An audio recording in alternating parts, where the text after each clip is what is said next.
So Justice League Gods and Monsters has done something fairly interesting with the DC universe, and that is, of course, not just making the characters dark, but changing the characters like on a fundamental level. Like Batman is not Bruce Wayne in any way, shape, or form.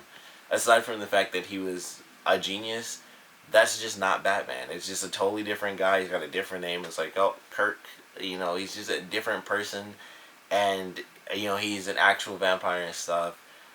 I find that really interesting. I think that's the most interesting part about this entire movie to me is how they actually change.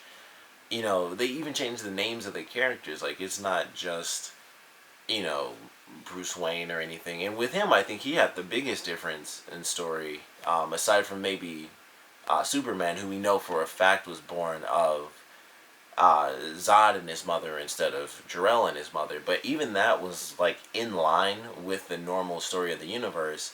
It was just that Zod got there a little faster and he was able to stop things. So even with that, it's like it still kind of fits in line with the natural universe. But for Batman, it's like I don't know if his parents died when he was young. Like all we get really is his backstory of how he became a vampire, and that's really it. Like we don't know if his parents died and he still grew up and this was him. This was the transition he had, and it was just a different name. Because even Wonder Woman has a different name, and they call her Becca in this. So they changed the names around, and they kind of took it as far as they could, I think, away from the natural universe, except for like Superman, who's is like probably the closest out of the characters, aside from the fact that obviously Zod is his father instead of Jor-El. But it was really cool, and the fact that obviously he grows up and he's just evil and stuff. Um, and where he lands too is also very different. But some things obviously just have to be the same. It's not like he could not have come from Krypton, and unless they did do that where he just didn't, and he just found the planet and came to Krypton and decided to stay, and help people and stuff like that, but in his own evil way. But I love that change for the characters, and they have like Amanda Waller is the president. Lex Luthor was like in his he was like middle aged, kind of. He was actually young like when Superman landed, but by the time Superman is older, Lex Luthor is older as well. Like he's middle aged, possibly older. It seemed like he was probably in his 50s or so, and he obviously suffered some sort of accident that kind of paralyzed him a bit, and it just changed his character. And he was just off in space and stuff. Like people didn't know where the heck he'd been for years, and they weren't sure if he was alive, and he was just like off behind the moon basically, which I thought was actually kind of cool. But I love the change that they have. They have like Dr. Freeze is in there, Mr. Freeze, I guess. He's there and he's just a normal scientist, and then he gets killed off, of course. So we have Ray Palmer, who instead of becoming the Atom, uses his shrinking technology like on horses and stuff, and he's going to use it for something else in the normal world instead of becoming a superhero. And of course he gets killed off too.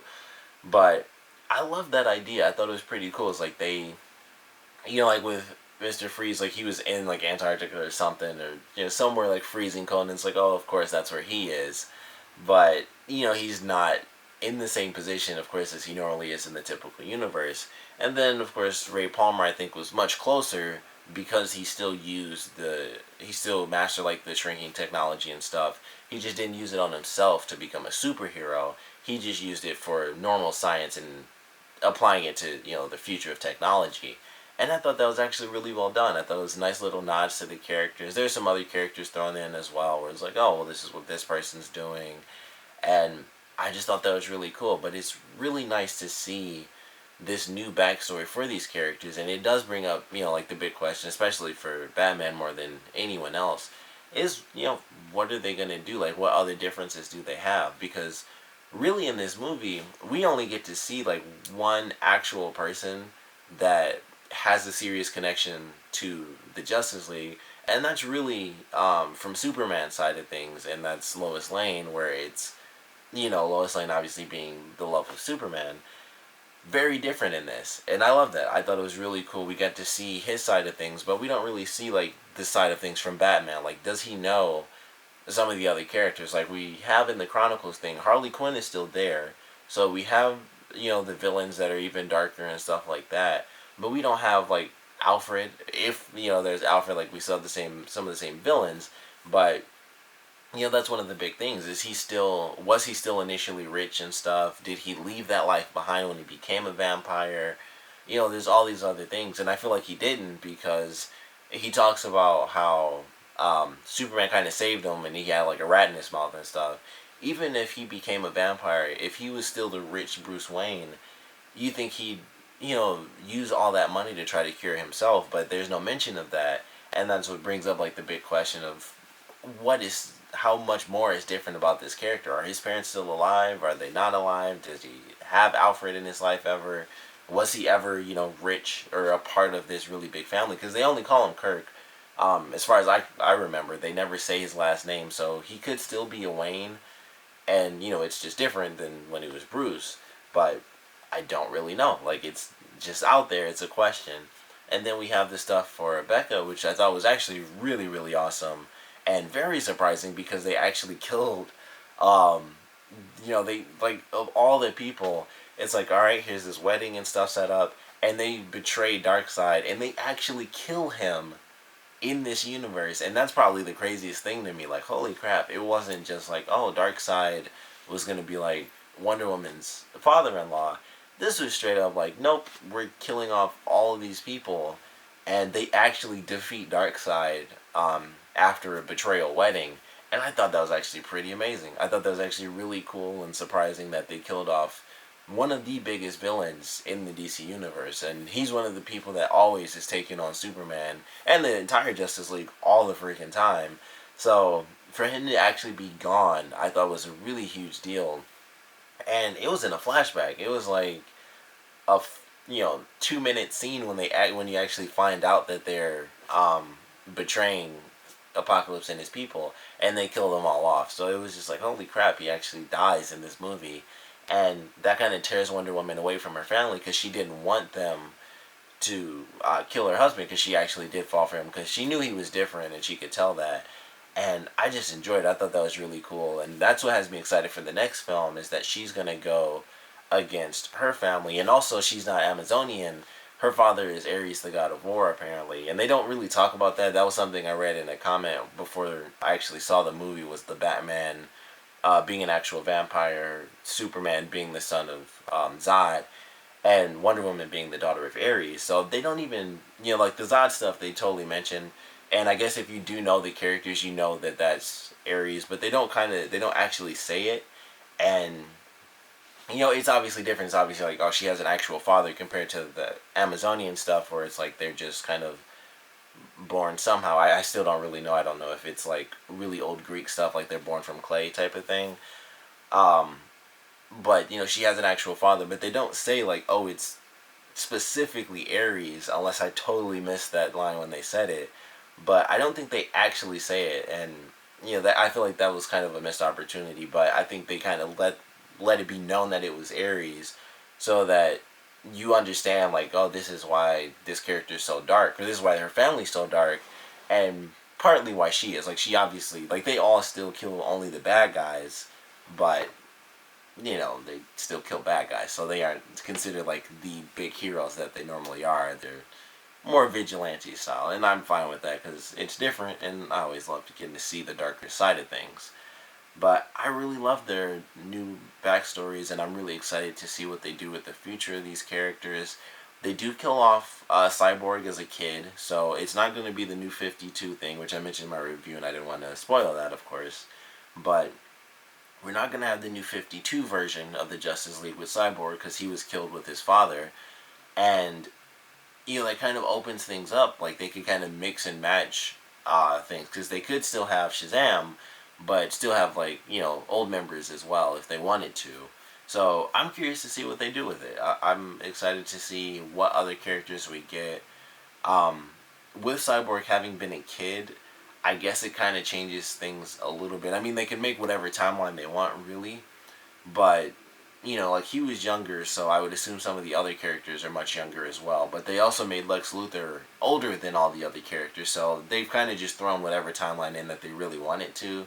So, that doesn't really count towards anything that Cyborg was young in the movie, because Lex was, older in the movie, so it doesn't really matter too much. But I enjoyed this film for sure. I love the new storylines. like I said, I'm really excited to see what they do with this. I want to see what really dark versions of other characters we get. I'd love to see what they do with Flash because he's my favorite character from DC, and I want to see what they're gonna do with him. I mean, he's always the upbeat character. He's the most upbeat, funny character in the Justice League. That's kind of who he is. So I'd love to see what dark version we get. If it's gonna be Barry Allen, which it probably won't, because no one's really the same in this series at all. They don't even have the same names or anything. It's just their um, their hero names are the same, but other than that, it's like Kurt, Becca, and we don't technically know Superman's real name. It's probably not going to be Kal-El. It's probably going to be something else. Um, I don't know what it's going to be like. I mean, Zod has always just been Zod, so I don't know what they're going to make out of that. But whatever it ends up being, it should be fairly interesting. So I'm excited to see what they do as far as adding new members to this Dark Justice League, and what they do with the universe and what other sides of the characters we get to see. Because like I mentioned, they focused a lot. It was mostly on Superman because they were in Metropolis, and it's like, oh well, we see Lois Lane a lot and Lex Luthor a lot, and Amanda Waller's kind of just DC in general. Just any character can kind of interact with her, but it was really Superman based in this one for sure. Like his backstory was first. I believe it was the opening of the movie was his backstory.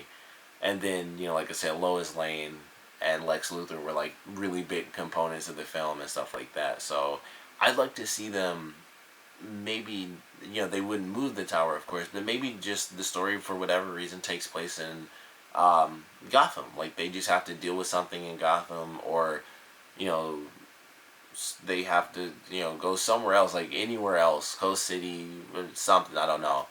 But I'd like to see them focus on some of the other characters. They did focus a little bit on Wonder Woman and like her former love interest, and I believe he had a different name than he does in the comic books as well. So I guess that kind of fits with most of the other characters having different names too. But their relationship was obviously different, where they were together and then they broke up in between the Chronicles shorts and the actual film itself. So we actually got a nod to that, and that was probably the second most. And then like Batman had like his two friends who were a big deal in the film, but I don't they were no one as far as I was concerned to Batman himself, because there's never a focus on like, oh, these are his buddies from college. So they were basically just new characters that didn't have any connection really to Batman as far as I was concerned.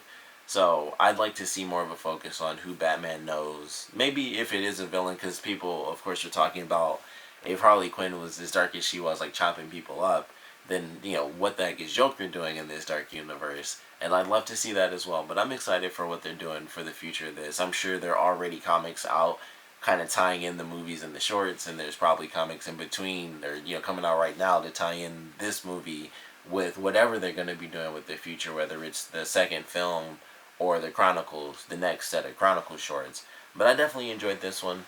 Like I said in my review, I want to know what moments were your favorite, but since this is obviously the spoiler talk, you can just say whatever you want. Some of the biggest moments, characters being killed off that surprised you, whether you guys liked or didn't like the different versions of even like the characters that had minor roles like Mr. Freeze and Ray Palmer and stuff like that. What did you guys think of their roles in this and how they were treated as far as this new universe, even though they were obviously both just killed off? But what did you think about them for the couple of minutes they were at least alive? And this new Justice League and how the characters have different names and different lives, and they're just totally different. It's not like, oh, it's a slight alteration. They're basically just, they have the same hero personas, and that's, for the most part, that's really it. Like, same basic line for Superman, and then everyone else is like Wonder Woman being the daughter of Ares and stuff, drastically different. Batman, still basically full on mystery with him. He went to college and became a vampire. That's really it. So I want to know what you guys think about that. So please comment below, let me know. And thanks for watching.